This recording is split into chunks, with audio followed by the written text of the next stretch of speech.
Hi friends, welcome to SL videos.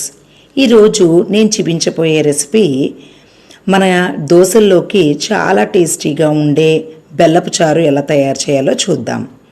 దోశల్లోకి perfect combination అండి. Sweet ఇష్టపడే వాళ్ళకి ఇది సూపర్బ్గా నచ్చుతుంది. అది ఎలాగో చూద్దాం. ఫస్ట్ మనం వాటర్ తీసుకుని ఒక బౌల్లో వాటర్ వేసుకుని మనము స్టవ్ ఆన్ చేసుకొని హై ఫ్లేమ్లో పెట్టి మరగనివ్వాలి. ఇలా మరుగుతూ ఉన్నప్పుడు చూడండి ఎలా మరుగుతుందో. ఇలా మరుగుతూ ఉన్నప్పుడు మనం కొంచెం స్వీట్ చేస్తున్నాం కదండి, మనం కొంచెం సాల్ట్ వేసుకుంటే చాలా టేస్ట్ వస్తుంది, ఇంకా స్వీట్నెస్ ఎన్హాన్స్ అవుతుంది.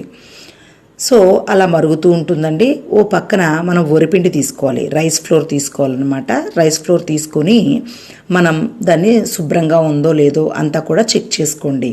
బాటిల్లో వేసిన తర్వాత కూడా మనం అది వరిపిండి అన్నది మనం ఎప్పుడు కూడా చెక్ చేసుకుంటూ ఉండాలి, లేదంటే అది పురుగు పడుతుంది. అలాంటివన్నీ జరుగుతూ ఉంటాయి కాబట్టి మనం బయట కొన్నదైనా మనం తయారు చేసుకున్నదైనా చెక్ చేసుకోవాలి రైస్ ఫ్లోర్ని. ఇలా మనం ఎంత వేసుకుంటామో ఒక చిన్న గ్లాసుడు అంటే చిన్న గ్లాసుడు చెక్ చేసుకోవాలి. తర్వాత స్మాల్ పించ్ సాల్ట్ వేసానండి మరుగుతున్న వాటర్లో. తర్వాత ఒక స్మాల్ పించ్ పసుపు కూడా వేసాను. పసుపు వేస్తే మంచి కలర్ వస్తుందండి. మనం ఇది బెల్లపు చారు చేస్తున్నాం కదా, ఇది చాలా కలర్ఫుల్గా రావాలి అంటే పసుపు వేసుకోవాలి, మంచిది కూడాను. తర్వాత ఈ వరిపిండి బాగుంది కాబట్టి మనం ఏం చేయాలంటే ఫర్దర్గా ఇప్పుడు వాటర్ వేసుకుని ఇలా కలుపుకోవాలి. మనం బెల్లపు చారు తయారు చేసుకోవడానికి రెడీగా మనం అలా లిక్విడ్లా తయారు చేసాం. తర్వాత బెల్లం అంత తీసుకున్నానండి, ఒక స్మాల్ బౌల్.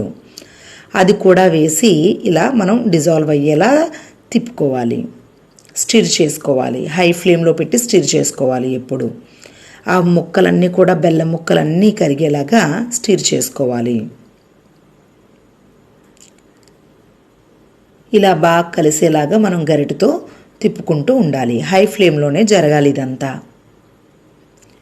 ఇలా హై ఫ్లేమ్లో ఇవన్నీ కలిపిన తర్వాత మనం ఇలాచీ కూడా దంచుకుని, ఇలాచీ కూడా యాలకులు ఒక 3-4 వేసుకుంటే మంచి ఫ్లేవర్ వస్తుంది. చూడండి ఇలా 3 తీసుకున్నా నేను. ఇలా మనం క్రష్ చేసుకొని ఆ 3టిని కూడా ఈ మరుగుతున్న వాటర్లో వేసుకోవాలి. ఈ యాలకులు ఇలా క్రష్ చేసి, అలాగే మిరియాల పొడి ఒక అర టేబుల్ స్పూను వేసుకుంటే మన బెల్లపు చారు చాలా బాగుంటుంది. ఇలా బెల్లం చూడండి ఎలా కరిగిందో, ఇలా కరిగిపోవాలి. ఇలా ఈ లిక్విడ్ లాగా ఇలా ఫామ్ అయిన తర్వాత చూడండి కలర్ఫుల్గా ఉంది. పసుపు వేసాం కదా, అలాగే కొంచెం సాల్ట్ కూడా వేసాము. అప్పుడే మనకి స్వీట్నెస్ కూడా మంచిగా ఎన్హాన్స్ అవుతుంది, బాగుంటుంది టేస్ట్. తర్వాత 1 టేబుల్ స్పూన్ మిరియాల పొడి కూడా వేసుకుందాం. వేస్తున్నానండి. మొత్తం ఇవన్నీ కూడా మిక్స్ అయ్యేలా బాగా కలుపుకోవాలి. ఇప్పుడు ఫైన్గా ఉందండి, మనకు కావలసిన టెక్స్చర్ వచ్చింది.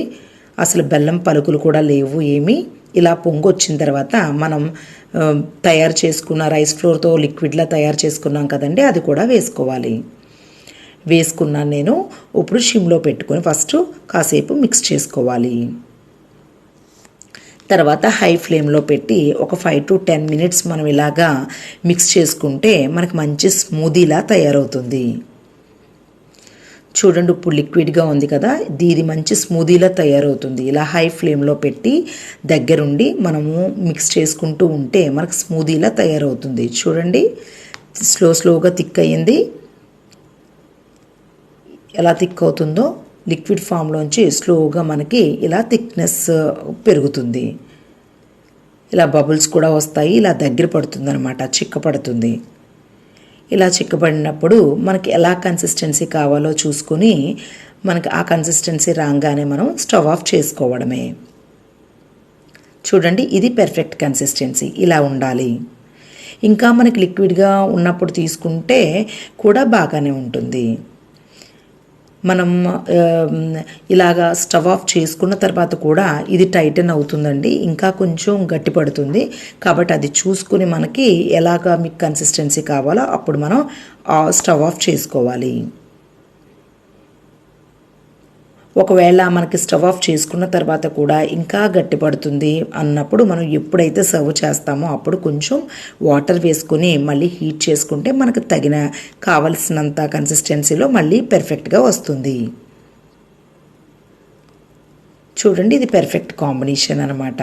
బాగా సెట్ అయ్యింది, కరెక్ట్ కన్సిస్టెన్సీలో ఉంది. ఇప్పుడు అలా హీట్ మీద ఉన్నప్పుడు హాట్ దోసాస్లో చాలా బాగుంటుంది. ఇలా వచ్చిందండి. ఇది మంచి కాంబినేషన్ అనమాట. స్వీట్ ఇష్టపడే వాళ్ళకి ఇది గుడ్ కాంబినేషన్ అని చెప్పుకోవచ్చు. మనకి గట్టిదనము బాగా గట్టిగా ఉంటే మనకు చల్లారిన తర్వాత మళ్ళీ ఇంకొకసారి లిక్విడ్ చేసి. ఈ వీడియో మీకు నచ్చినట్లయితే లైక్ చేయండి, షేర్ చేయండి, సబ్స్క్రైబ్ చేసుకోండి. పక్కన బెల్ ఐకాన్ని క్లిక్ చేయండి, ఆల్ ఆప్షన్ కూడా క్లిక్ చేయండి. మా ఫర్దర్ నోటిఫికేషన్స్ మీకు వస్తాయి. Thank you.